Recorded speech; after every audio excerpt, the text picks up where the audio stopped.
for getting into Deal Sniper. So once you sign up, what's next? When we're going to do this step by step. So Mills, you're going to be playing the part of the new person coming in. You'll play devil's advocate. Right. Throw any questions that pop up, and we'll go through it step by step. Right. Lord's advocate. But yeah, let's Right. get it. All right, cool. Let's do it. So what would be your main question? I mean, you've seen the WAP, you've seen the Discord, you've seen Deal Sniper. As someone coming in, let's say they're brand new to wholesaling in general, because that's a lot of people that's coming in right now. Yeah. What do you think the first thing they should do is? I've got my answer, but I want to know yours. Yeah, I got you. Well, first thing is, right, when somebody buys, they're buying either off of a video from me or Calvin from TikTok, or they're buying off of a live from TikTok, right? So as soon as somebody purchased something, they want to know, where do I go to access my login, the Discord and the Deal Sniper? Like where do I go? Like once I pay, where do I go? Yep. How do I get my login? So you'd be surprised how many times people will jump in the Discord and then ask, how do I get to Deal Sniper? So for anyone that needs to know, and we're actually going to add this to the WAP in the back end. So the moment you sign up, you'll be able to see, click here, for Deal Sniper, like the way that we have it for Discord. But the website is dealsniper.ai. That's where you go. And once you go to log in, you're going to log in with the same credentials that you use to sign up for your WAP account. And that's how you get in. Cool. Now, also, how do I access the Discord? Like once I log in, people saying, how do I access the Discord? I'm in Deal Sniper, but where do I join Discord? So once they sign up and it gives them their welcome letter, there should be right at the top of the page, you'll see the logo for Deal Sniper, the Discord. You click that. And if you don't have a Discord account, you'll have to make one. And just remember to make the same Discord for your phone and your computer or your tablet or whatever you're on, because I'll see people who will have access on their computer because that's where they signed up for WAP, but then they'll go on their phone and they'll sign up for Discord with another email address and then they can't find it. And that's usually the biggest problem. Once people realize that, then they find it. But once you sign up, you've paid for your system, you got your welcome letter, right at the top will be click here for Discord. Awesome. And then people hit me with Mills, I know you said we got trainings and we can access some get started videos. Is there any video that I need to watch, or do I just go straight into the live trainings? And then when are these trainings and how do I get access to them? Gotcha. So yeah, absolutely. When you join into the Discord, there's a start here section in the top left. And it's literally, and I try to make sure I'm on top of tagging everyone who I see coming in new to the system. Hey, this is where you go to start. Here's the navigational video. But if I can switch my screen really quick, I can show everyone exactly where it is. Awesome. So let's do that. Going to get a little bit of the mirror effect for a second. Okay, so once you log into Discord, navigating Discord is right here. And it literally says start here right at the top. So I recommend that everyone watches this video. This will show you exactly where the resources are, how to get to contracts, how to get to the training links, how to get to the video library channel, and all the other resources that are in this Discord. Definitely Amazing. The first place to start. Second place that I suggest everyone starts is the video library channel, and more specifically, the Deal Sniper 101 playlist. Amazing. Okay, cool. So I'm brand new to wholesaling. I know we got this software, we got these trainings. I want to start sending offers. Well, first of all, how does this wholesaling thing work with seller creative financing? Like, how do I wholesale seller creative financing? So a lot of times we'll get people who are primarily cash and they're new to creative. And the question I get most often is, well, where's my assignment fee come from? How do I make sure that I get that? Exactly. And it's exactly the same as a cash deal. So what are you doing on a cash deal? You get it for the best price that you can, and then you throw a fee on top, and then you sell it to an investor. That's how much you're marketing it for. It's the exact same thing with creative financing. You market your purchase price. You've got your down payment that you owe the seller. Now you're going to add whatever your assignment fee is on top of those, and that's going to be the purchase price for the buyer. So if you got a deal where it's $100,000 purchase price with a $10,000 down payment. Well, that's what Mhm. you owe the seller. So now when you go to market that deal to an investor, for the investor, you're going to tell them that it's a $110,000 purchase price with a $20,000 down payment. And that extra $10,000 accounts for your assignment fee. Mm. Amazing, amazing. Yeah, because a lot of people are confused on how do I wholesale a seller creative deal, and ain't it seller creative, and it's like, okay, we can wholesale seller creative, but we make the money on the down payment and on the purchase price. Exactly. So And if basically, you we're want, packaging up the deal. We're just structuring the deal in a different way. So if I structured it cash and I assign a cash deal, but now we're structuring a seller creative deal, which I still can assign for a assignment fee, whatever the assignment fee is. Is that correct? absolutely. Amazing. Amazing. Okay, cool. So I think I understand the gist, right? How do we find deals? So the first thing you want to do, and this is, I am not a huge advocate for tons and tons and tons of research. I know that that stems from fear and anxiety. Anytime Mm, someone gets into analysis paralysis, it's because they're too afraid to take the step to move forward. So I do not advocate that. I do, however, recommend that you at least go through the playlist, go through a couple of the videos, because you're going to need to know what you're talking about. And when someone asks me a question, sometimes they don't even know the question that they're asking. So therefore I can't help them. And that's where the videos will come in. So just watch enough until you kind of get it. And then you want to still watch the videos, jump on the lives, but you want to immediately start sending offers once you understand the gist of how it works. And I'm going to show you how mm. to do that right now. The best teacher in the world is experience in action. So you can learn until you can listen to my videos, you can join the lives until, the end of time. But if you never take action, you're still in the same spot and you're not Come going to on. have that experience. I agree. All right. So I'm going to pick a market. Let's do St. Louis. St. Louis is pretty good right now. Now, obviously, I'm not going to pick this house. I like Redfin. You can use Zillow. You can use Trulia. You can use Realtor. You can use Batch Leads, PropStream, PropWire. Doesn't matter. You're just looking for properties that are on market that fit to a certain criteria. So I like to use Redfin. It's free. You don't have to pay for it. So why not? So I'm going to go nearby homes for sale. Now, people ask me all the time, what filters do I use? What filters do you use? Okay, so I'm going to show you exactly what filters I use. There's one. Every single website has one. They have some variation, but it's time on Redfin. I like 90 days. That's just a preference of mine. And then what I'm going to do is I'm going to zoom out, because remember, I'm looking at all of Birmingham right now. Wait, am I in Birmingham?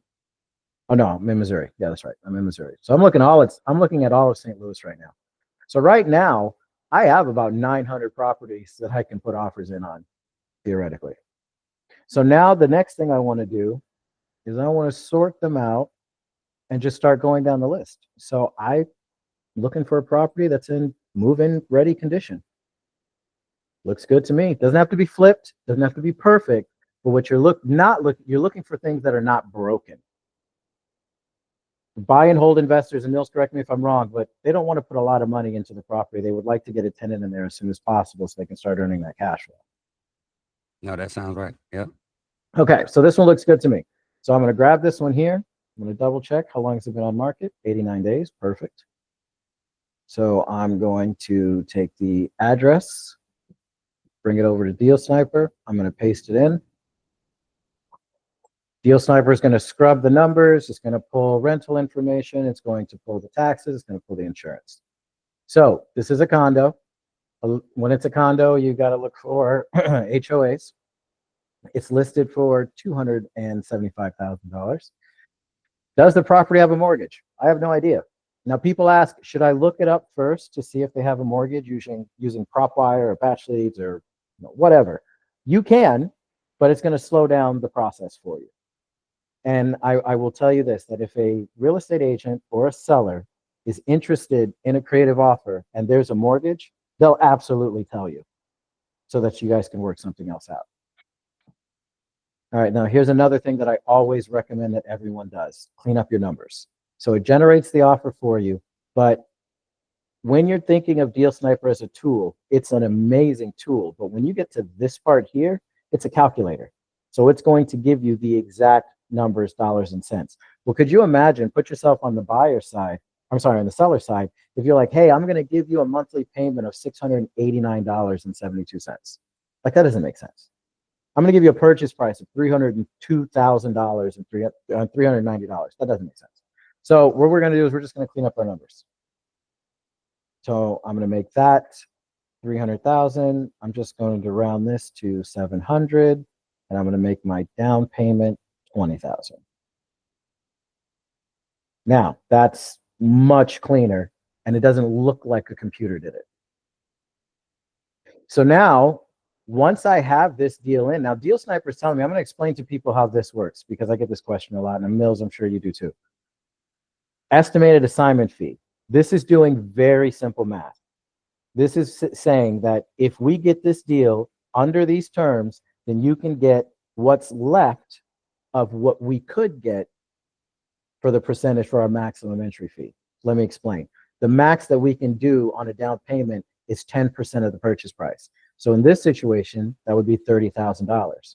So if we give them $20,000, then that means no matter what, we can make $10,000 easy, because when we go to sell it to an investor, their entry fee is only 10% of the purchase price, which is very good.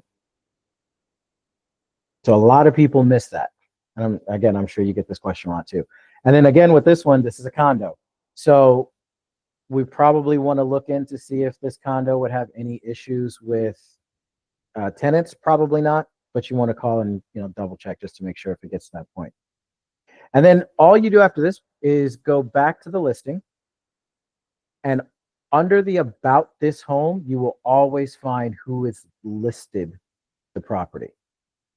A lot of times you'll find their phone number. You'll also find their email address, but all you need is the name and the company they work for. If the rest of that information is there, great. But if it's not, then what I do is I just copy their name and the company they work for, and I Google it. And 9 times out of 10, you will get their profile. Yeah. A good realtor have their phone number Googleable. Exactly. Right. So let's see. Let's go straight Remax. Nope. All right. So here's the phone number right here. Now, sometimes they'll have their email address listed. It looks like in this case, Krista does not, but I would call or text this phone number and say, hey, Krista, this is Sean. I've got an offer that I'd like to submit for your property on Indiana Avenue, but I don't see your email address. Can you text that to me? Done. They will text you their email address. And then once you have that, you're going to put Krista's name here. You're going to put your information here. And we are upgrading Deal Sniper to where this is going to pull automatically for you. That's a feature that's rolling out here. I don't even know if I was supposed to tell you guys that. Oh, well, too late. So that feature is rolling out to where this will auto-populate. But in the meantime, you put your information here, you put Krista's information here, you copy the entire email, you paste it, and you send it. And if I wasn't teaching how to do this, this would have taken me 2 minutes, even with Googling Krista's information. Right. Now, as far as the Section 8 rental tab, can you tell us how that works? Or what's a good cash flow, bad cash flow? Like, what deal should we stay away from submitting offers for, and what determines that? Absolutely. So when you're running this calculator here, this is going to give you a simulation of what it looks like for the buyer. Same thing with this here. This is all going to tell you what would it look like if a buyer bought this deal. And then it'll tell you, like, for example, this one, I wouldn't send an offer in on. Look at that. It's got a -12 cash on cash return. You want to have a minimum of 10 to 12%. And I know what you're thinking, like, oh, okay, all I have to do is keep giving the seller the higher purchase price and the higher monthly payment so until I get to 10. 10 is bottom of the barrel. I see a lot of people, there's, a couple of people have been getting them sold actually, but there's been quite a few people who they submit, 10%, 9.90 cash on cash return, and then their entry fee percentage is also high. So then the deal doesn't work. But in this situation, it'll tell you everything. This tells you right here, I wouldn't do that. And the reason why you're not going to do it, I can tell you exactly, it's because of the HOA. It's $2,700 a year. That's killing the cash on cash return. It's always a So deal breaker with condos, ain't it? yeah, always. Now, I will say this, the only thing that I would recommend, because CapEx reserves comes default at 3%, I do recommend upping this to 5% when you guys are looking at your numbers. But yeah, it tells you right here, this is not a good deal. So I wouldn't send this offer out to Krista anyway, once I've looked at it. Amazing. I guess what's a healthy cash flow in ROI? Um, that's always going to be in the eye of the investor. Every investor has their own different way of running their businesses. But for ROI, if you're above 10%, you're good. More importantly, your cash on cash needs to be between 10 and 12% for you to even think about pushing that deal. So when, let's say the realtor comes back and says that this deal has a mortgage, does Deal Sniper have a mortgage button, and then it's accurate, and I can just basically just um re refine my offer with the mortgage terms in there, or how does that work? So that would have to be determined by you on which system of ours that you're going to use to underwrite that deal. If the property has a mortgage and it's going to definitely be a subject to, then yes, you can use Deal Sniper to run that mortgage. So let's say the realtor comes back and says, yeah, there's a mortgage. And you've determined, now here's how you determine if it's going to be a subject to or a hybrid, because Deal Sniper right now cannot underwrite hybrids. We're rolling that out For the too. people who don't know what hybrid is, what is hybrid and what is sub to? So a subject to, just to give you an example, would be, let's say you own a property, you're trying to sell it, you don't have a lot of equity, and if you go to sell it on market with closing costs and realtor commissions, it's going to actually cost you money. But you got to sell it for whatever reason. You have to move. You got a promotion.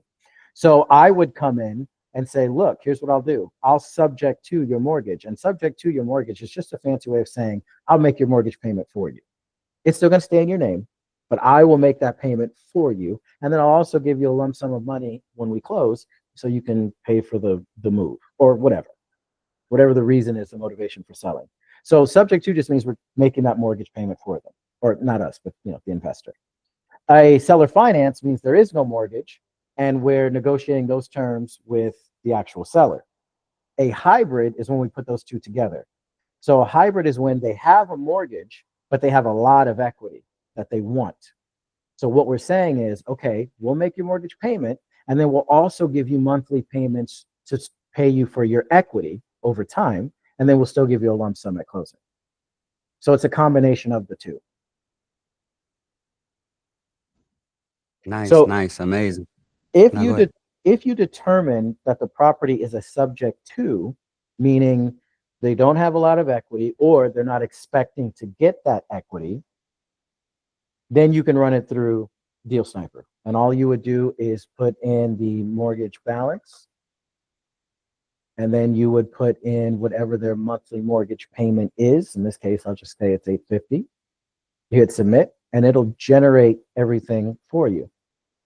So here's the money that we're giving them. Now, again, you want to clean up your numbers, but here's what we're giving them at closing, about $10,000. We will make this monthly payment for them of $850. We can probably rent this place out for $1,600, and there's an HOA of $225. So I'd still have to run the deal to see if it works this way, but this is not going to work if they want to capture their equity. If they want that extra, let's say their mortgage balance is $125,000, but they wanted to sell their house, they had it listed for $300,000. Well, that's $175,000 worth of equity that they're going to want. So they're not going to take a subject to offer because then they're not getting that equity. Then you would have to do a hybrid. And if you're going to do a hybrid, you're going to underwrite that on the deal machine calculator or DMC.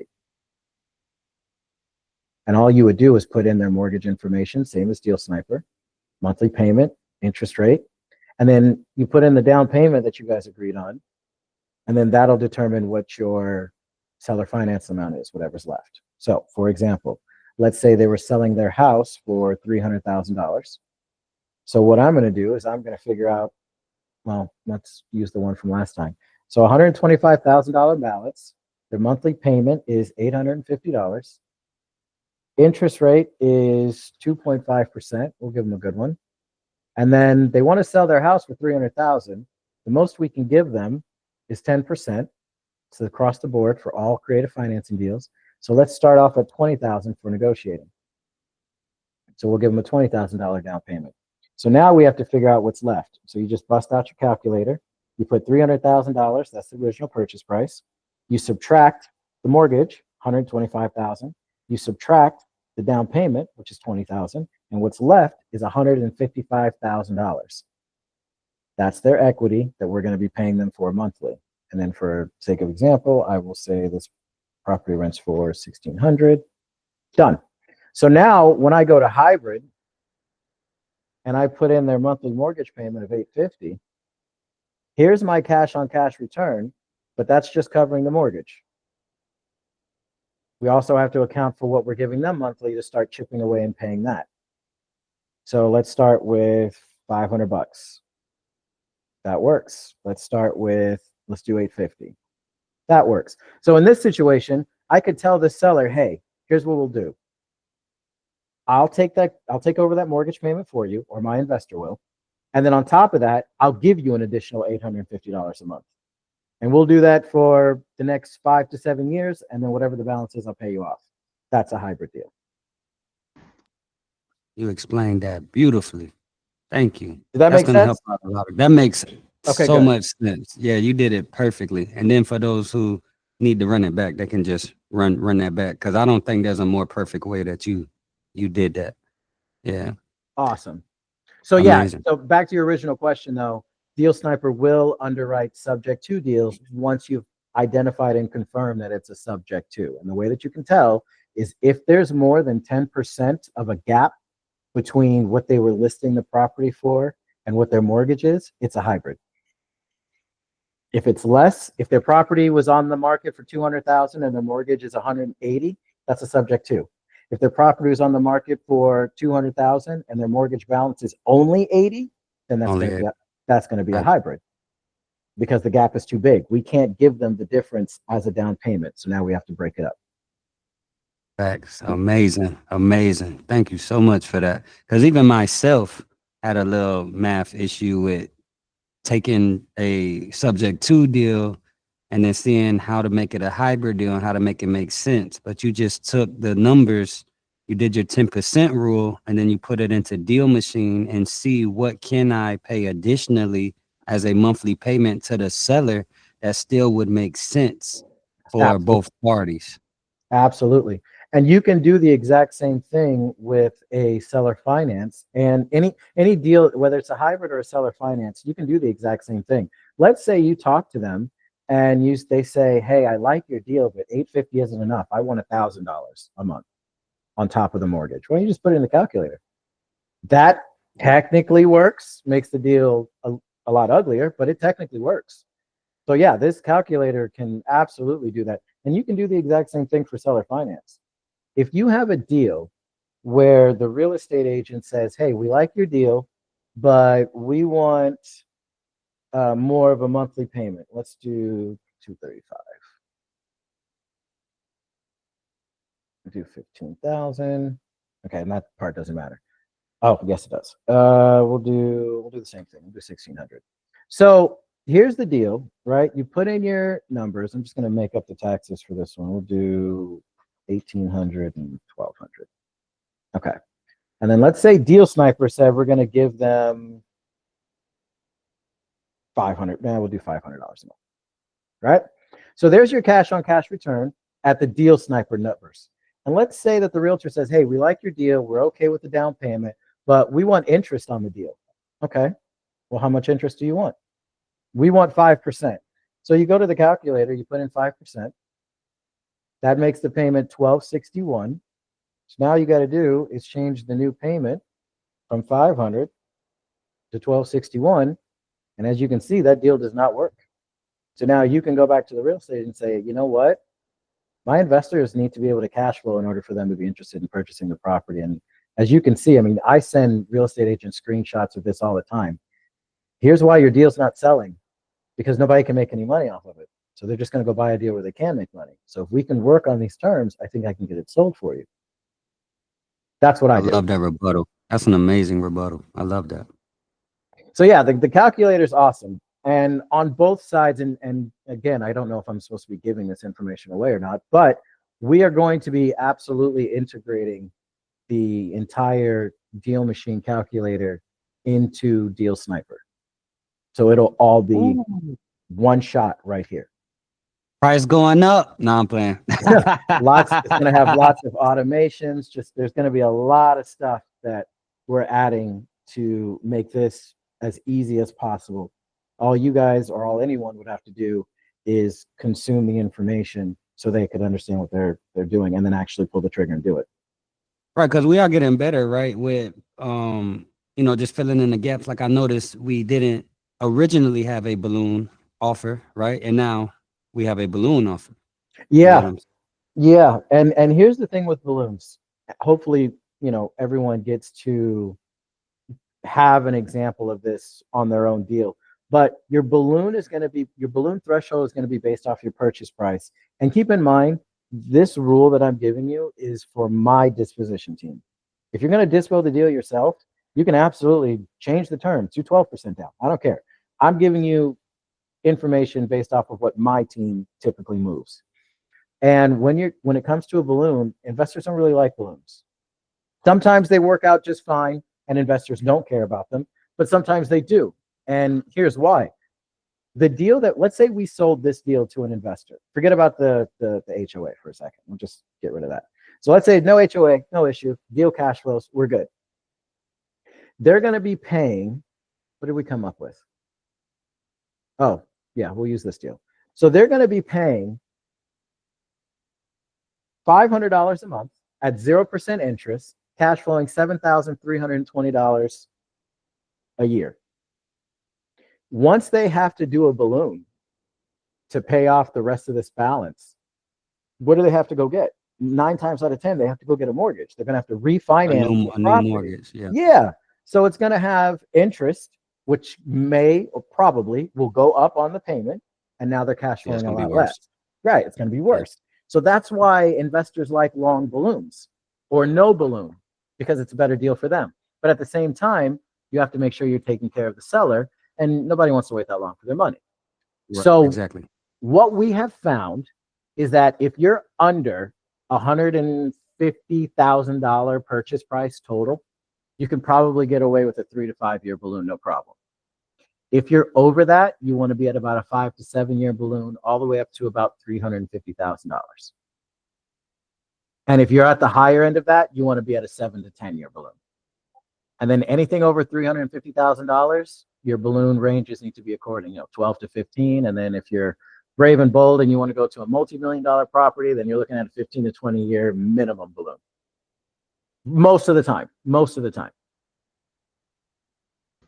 And I think this segment right here alone is going to help out a lot of people when it comes to refurbishing their offer, sending out the best possible offer, and explaining to the agent and seller why our offer is what it is and why it needs to be at this number and why it works for you, why it works for us, and then just explaining the balloon situations and the interest and stuff like that. This segment is perfect. Yeah, and then there's a lot of information again in the Discord that I text all these answers so people can almost copy and paste what I say, and the answers are always here. I mean, same thing for 0% interest. Real estate agents ask all the time, well, why is it 0% interest? Well, here's the thing. When we offer 0% interest, it's not because we're trying to short the seller. In fact, we've already run the numbers and calculated what the seller's interest would have been over the time of the deal. And we just added that to the purchase price. That's why we're giving you more than your listing price. And here's the other thing, Mr. and Mrs. Seller, or Mr. and Mrs. Realtor. The investors that we work with, their only interest in buying this deal is cash flow. If they can't cash flow the deal, they have no incentive to buy it. Your property's been sitting on market for 60 plus days. We're just trying to help you get it moved. If you can agree to these terms or similar, I got 4 or 5 local buyers that I know for a fact would take this deal. As soon as I identify which one it's going to be, I got no problem submitting proof of funds and EMD. We can get this thing closed and get everybody paid. On top of that, I can even help the seller cover some of your closing costs. And that's I mean, gonna that's lead me into my next question. How does the seller get, I mean, how does the agent get paid? Do we pay them? Does the buyer pay them? Does the seller pay them? How does the agent get paid? That's a common so question. that depends on the type of deal.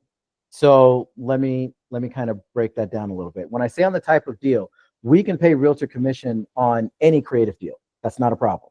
We can include it into the deal. So the easy answer is the buyer is paying. The investor is going to pay. So let's go back to this deal. Let's say I add a $5,000 realtor commission, right? Well, actually, let me take it away first so we can compare the numbers. So we are at a 24% cash on cash return and 11.62 entry fee, right? So if I add a realtor commission to this, now we're at a 13.5% entry percentage, and our cash on cash return dropped 4%. So the deal is still good. This is still a very Still good beautiful. deal. Yeah, still Yeah. beautiful. Yeah. But you see how adding realtor commissions can affect the deal. So we will cover up to 3% of realtor commissions, period. And what that means is you can use that 3% for whatever you want. So in this situation, if we go back to the down payment, let's say the seller, I don't want to give, if I was okay giving you $5,000 when I was going to get 250, but now if I'm only getting $15,000 cash, I don't want to give you five. Okay, in this situation, we can give them five. So we'll cover it. So if the realtor commission is not here, then it's been agreed upon that the seller is paying the realtor's commission out of the down payment. If you are putting a number here, then that means that the buyer is going to be paying it. And we can see what that looks like for the buyer on this page. So you got our entry fee. That's our $10,000 plus the seller's $15,000, their down payment plus our assignment fee, estimated closing costs, and then now here's the realtor's commission. So now, in order for the buyer to buy this property, they need to come to the closing table with $35,200. 35,200. Right. Yep, instead of 30 grand. They don't know that they're paying realtor commission, just like they don't know how much of this is our assignment fee. But yeah, ultimately the buyer's paying it. And you can maneuver that 3% however you want. Man, that's beautiful, man. That's beautiful. Okay, A look, lot as of a times brand new, I'll tell the real estate agent, say, look, I know your seller's getting a little bit less money. How much are you charging? I'll see if I can just cover that for you. That changes the conversation dramatically, because now you've gone from just someone on the phone to a potential person signing my check. Yes. In the mind of a realtor. Tell me if I'm wrong. You're a realtor. No, absolutely.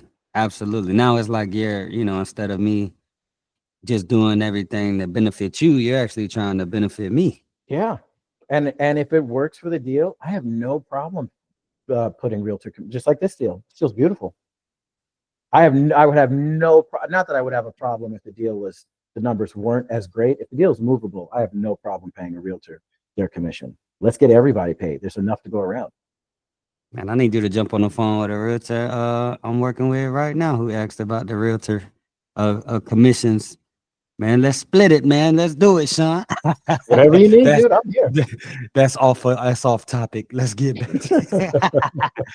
But yeah, no, for sure. And that was like a deal maker or a deal breaker. That rebuttal that you just said right there could be a deal maker or a deal breaker for sure.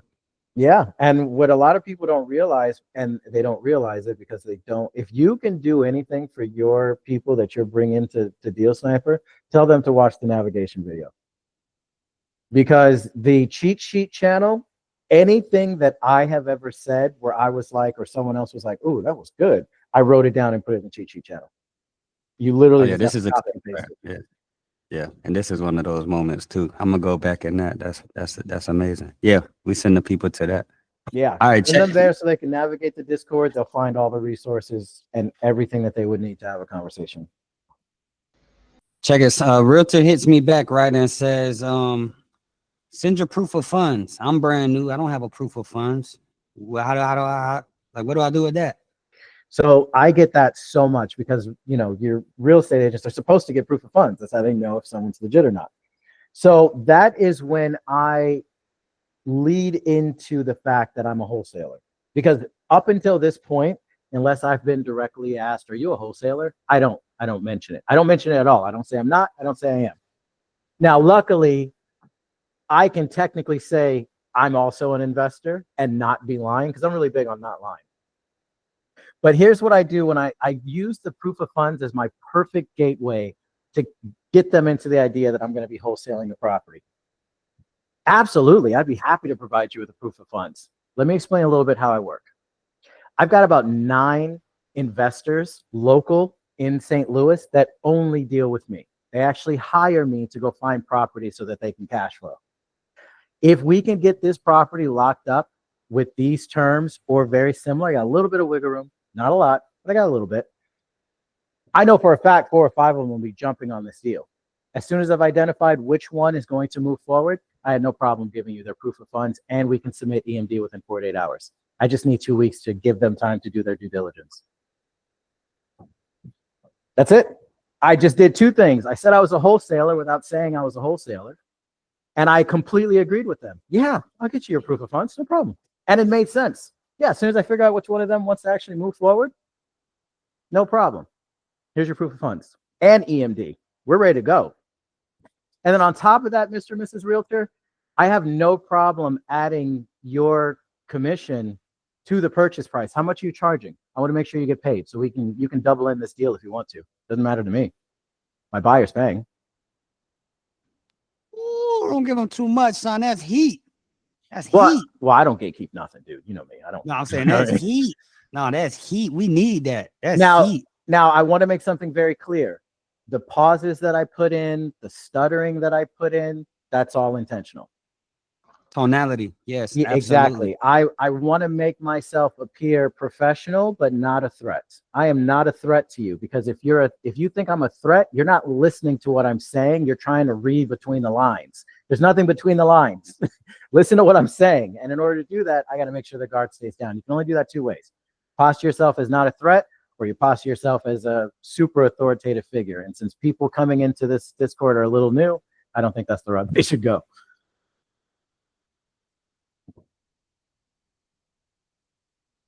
So that's how I handle proof of funds. And I'll tell you what, it's never, unless the real estate agent you're talking to specifically does not work with a wholesaler or doesn't want to work with a wholesaler, this has never not worked, because you're answering their question. Especially if you sneak in that line at the end. Oh, we also want to make sure you get paid. So if you want to double in the deal, I don't care. And then you throw in that last part. I don't care. My buyer's paying.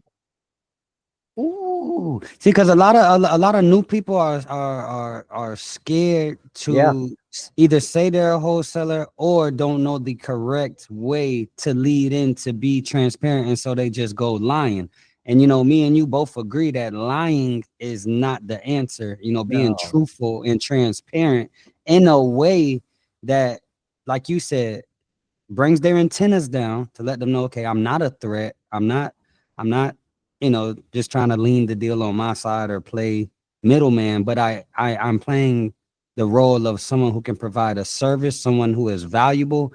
And also I'm being 100% transparent with you. I'm being 100% honest and giving myself an authoritative figure type look, saying that, look, I have 9 investors. I know 5 who will buy it right now if we can do this, and that. And also, I want to make sure you get paid. What's your commission? Heck, I don't care. I have my buyer take care of it. Exactly. And the tonality of taking your voice high, low, stuttering, boom, pauses, little like those. That's all Jordan Belfort, Wolf of Wall Street type stuff. Well, I don't know if I'm that good, but thanks. But that's what he talks about in the book. We're talking about tonality. Oh, yeah. No, your tone is everything. Yeah. It's not, I tell people all the time, it's what you say. I mean, obviously you can't just spit out nonsense, but you have to be able to say it the right way. And it doesn't matter. I mean, there's a couple of things that, like, I don't want to dive too deep into that and go into NLPQ tactics and things like that. That's another video. But yeah, it's definitely about your tone. It's all about your tone and how you say things. And another thing that I'm seeing some of the newer people, and again, they're younger, so I get it. This is new for them. There are so many listed properties right now. You should have zero fear talking to a real estate agent on the phone. Because even if you called 100 real estate agents in a week and botched every single one of those calls, two things: you're going to learn so much that you won't botch the 101st call. And there are still a million real estate agents out there that you can talk to that have never talked to you before. They're only going to hear your 101st version of your spiel and beyond.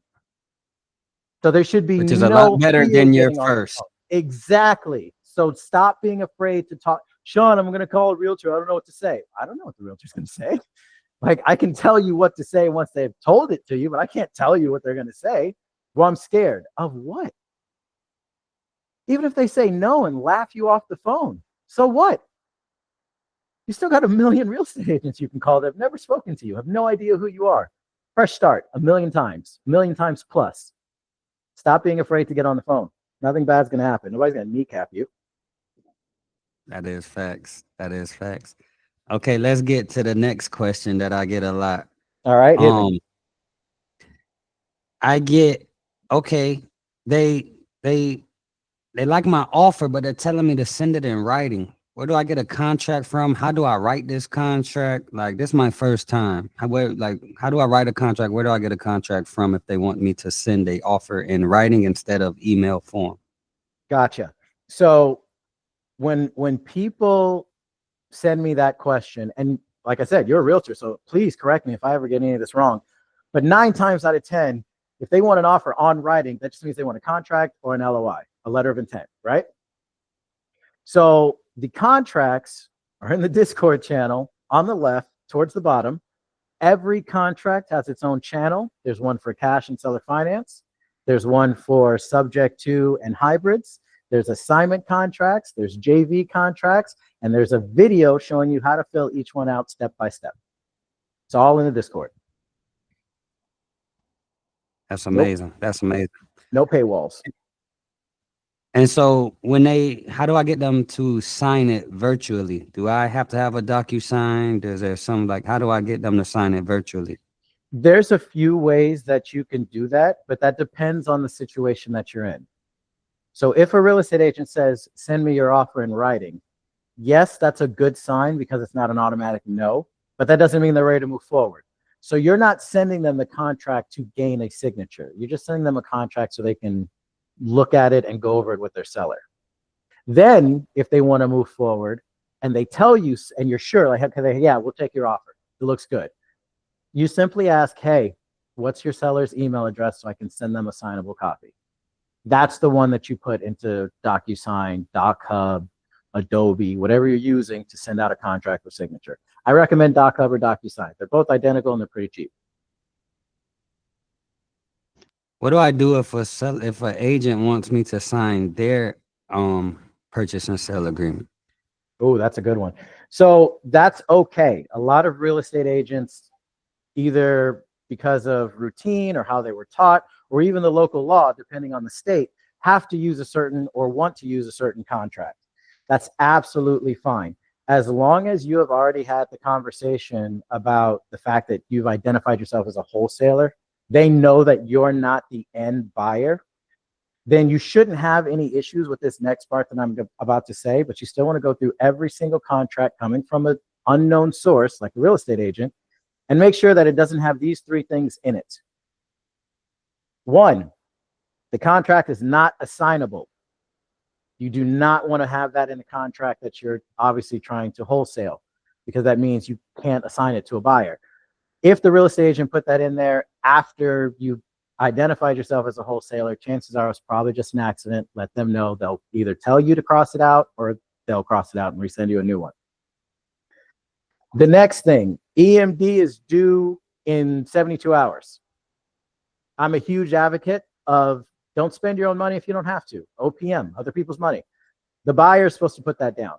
So because of our process of wholesaling, and if you're new to it, during the inspection period is when we look for a buyer to buy the deal so we can make our assignment fee.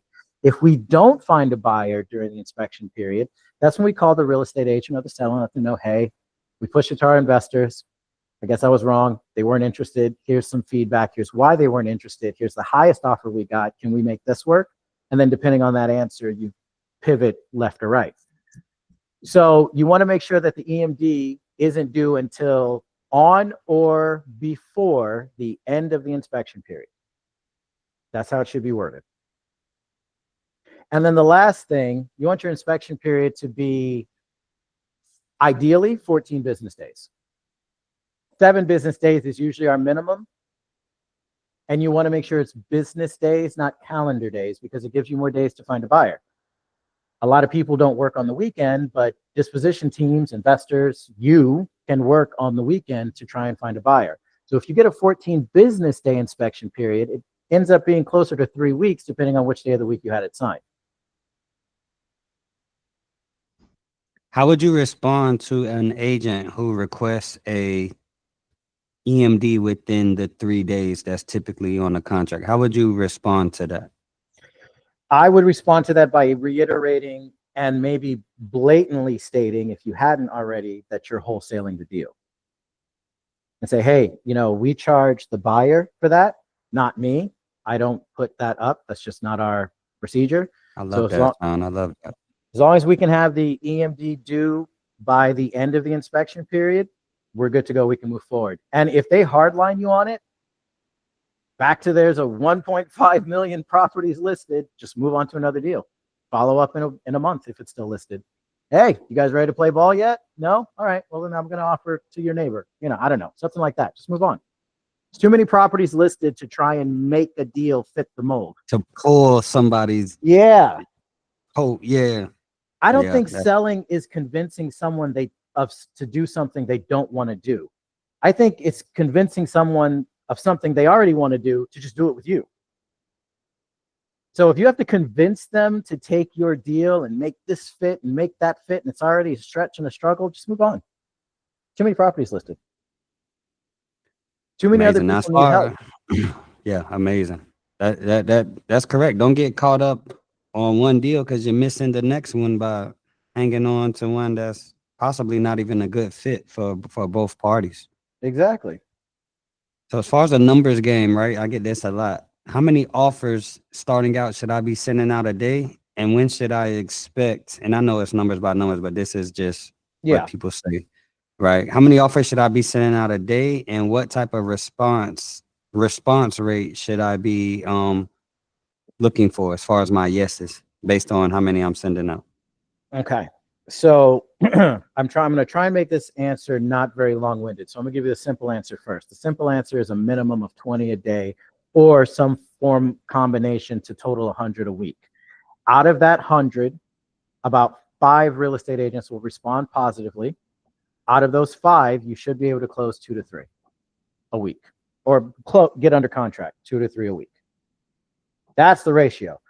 If you have more time than money, you should be doubling that number at a minimum. I got people who have full-time jobs sending out 50 offers a day. And guess what? They're getting deals under contract. So if you have more time, if you're going to school and you've got a job and you can only do this at night, if you're a single parent or just a normal parent and you can only do this at night because you got kids, you work, that's fine. You can send out emails late at night. It's not like it's going to make a realtor's phone buzz and they're going to block you. It's an email. Chances are at 8 o'clock at night, their D&D for that stuff is off anyway. So do it for an hour a day. And once you get good at it, like I said, you should be able to send out an offer every, call it 3 minutes.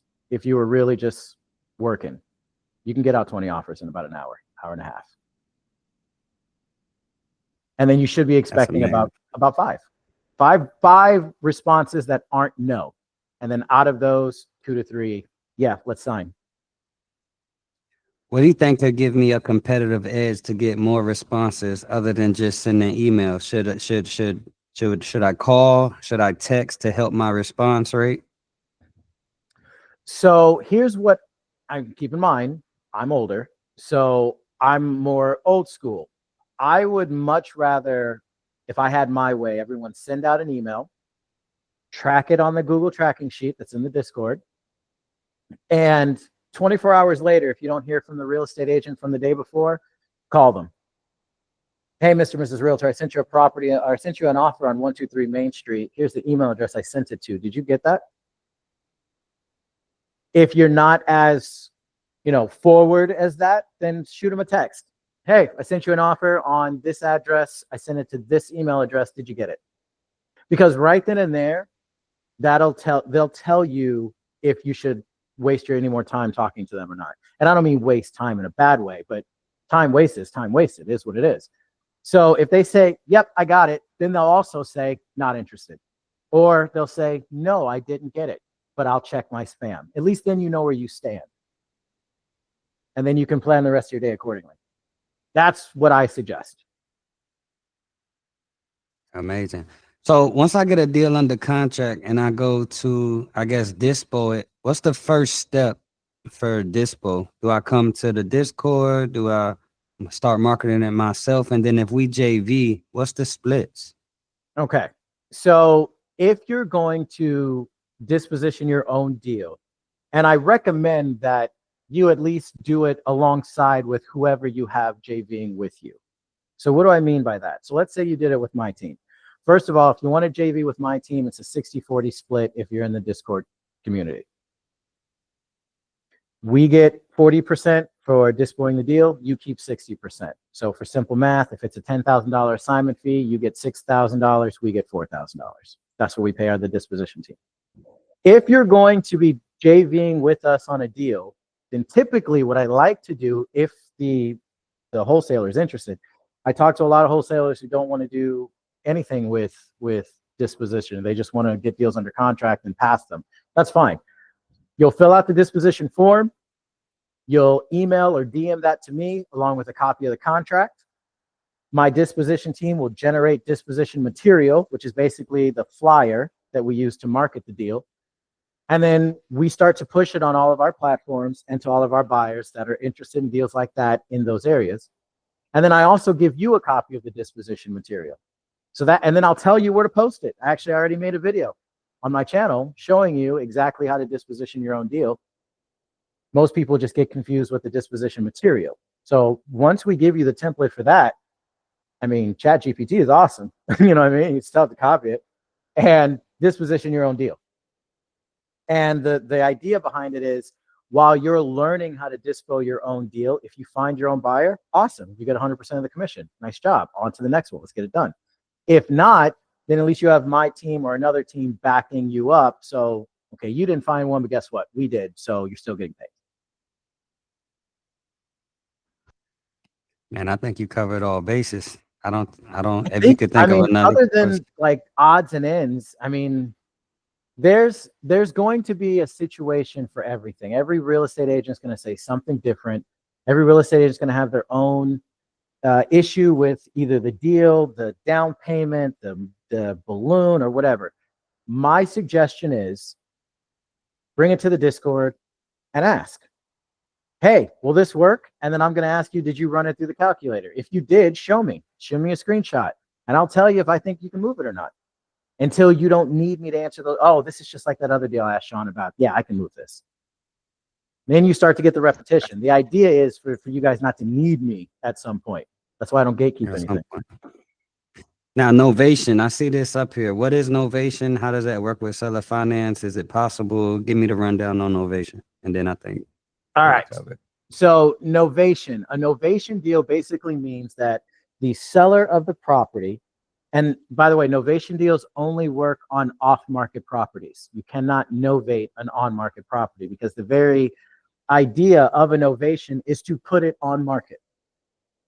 But essentially, if you're dealing with an off-market property, you're going to novate the deal. So the circumstances would be the seller doesn't want a creative deal.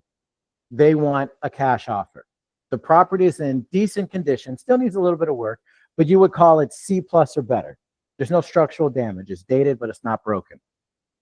So you tell the seller, hey, I can give you more than my cash offer if you just let me use my real estate agent to put it on market.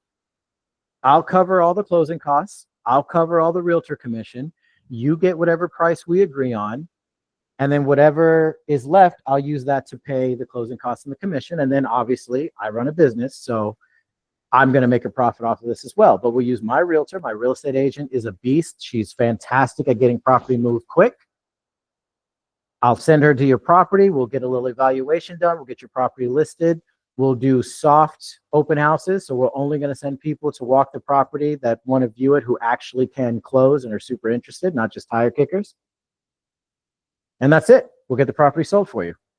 And on that one, if you're going to do a novation, you're going to you want to build in a $30,000 assignment fee, because you are also putting yourself on the hook for any repairs that the appraiser or the inspector may find in order to close. For example, let's say you do a novation and come to find out the property needs a roof. Well, you're virtually wholesaling. You don't know if it needs a roof, and you're not a roofer. So even if you were there, you may not have known, but the appraiser found it. So now you need to do a roof. So now you have to call a local roofing company, and you have to say something like, hey, we've got a property that's in escrow. We're about to close in 2 weeks. The inspector said there's a roof needs to be done. Are you okay being paid out of escrow? 99% of roofers, contractors, will say, yeah, that's no problem. They'll do the roof. And whatever that roof costs is coming out of that $30,000 assignment fee that you charged. So that's more of a buffer than a greed thing than anything, because you don't even want to know how much an electrician and a plumber costs to have to pay that at closing. That's crazy. So that's an novation. It's giving the sellers, giving you the authority to list the property on market on their behalf. And again, doesn't work for properties that are already on market. And I wouldn't necessarily do that for a property that is recently off market, meaning it was on market for 90 days, the listing expired, now you want to try and novate it. I don't know if I would recommend that, because what is your realtor going to do different than what the last realtor did, other than severely drop the purchase price? That's it. That's Awesome. novations. Can I do, cause I'm sorry, I know I'm saying I'm done, but I keep No, that's all right. It's all good. Can we seller finance vacant land? Does Deal Sniper do vacant land? Does it not work? Tell us a little bit about how vacant land would work. Okay, so I'm not the best source for land, and here's why. I don't even know if Deal Sniper works on vacant land. I know the people who made Deal Sniper, and if it's listed, yes, Deal Sniper will work on vacant land. Can you seller finance vacant land? Yes, you can. In my experience, and this is just mine, and I have a distaste for doing land deals, so take that however you want. I don't like doing land. Land takes a long time to move. The buyer pool is small, or at least I haven't tapped into the good one. So I'm not good with land. But can you seller finance land? Yes. Can you use Deal Sniper for land? Yes. Just don't look for my team to help you move it if you get under contract, because we've only got like 4 or 5 land buyers. Awesome. I think that's all I got. Cool. All right, man. Well, this was fun. This was awesome. So I think the next I learned a lot. I learned a lot. Did a lot. You? That's awesome. A lot. Yeah. The biggest thing that I want people to realize is that 99% of any question they will have or scenario, at least the major one, I mean, obviously, there's a couple of odds ones, but 99% is going to be either in the Discord resources or it's on the YouTube channel. I haven't really come across anyone who watched all the videos in the Deal Sniper playlist and then had a question afterwards. It will literally answer every question for you. Is it long? Yeah, it's like 4.5 hours worth of content. Yeah, it is. But to answer every stone question, unturned. Yeah, I mean, you know what I mean? But this was good. This one did a good one. So the next one, you got to do your side of Dispo. Sure. You got to do a training for your side of Dispo. For sure. Most definitely. I look forward to it. All right. And then I don't think I answered the question for the trainings. I was just reminded. So the trainings went on the trainings, Monday, Wednesday, and Friday at 6 p.m. Central, and Tuesdays and Thursdays at 3:30 Central every week. Like clockwork. Amazing, man. Amazing. Hey, like we say on TikTok Live, my boy Sean is a beast. You are in great hands when it comes to doing Deal Sniper, seller creative financing, using AI to generate offers, and most importantly, as a brand new person, getting your first deals under contract and close within the next 60 to 90 days is very possible with the AI, with the knowledge, the information, and most importantly, the support of our team and staff. Absolutely amazing. Thank you, buddy. Not a problem, man. I appreciate the time. Thank you. Have a good rest of your day. Talk soon, man. Yes, sir. Talk to you later, man. See ya. Peace.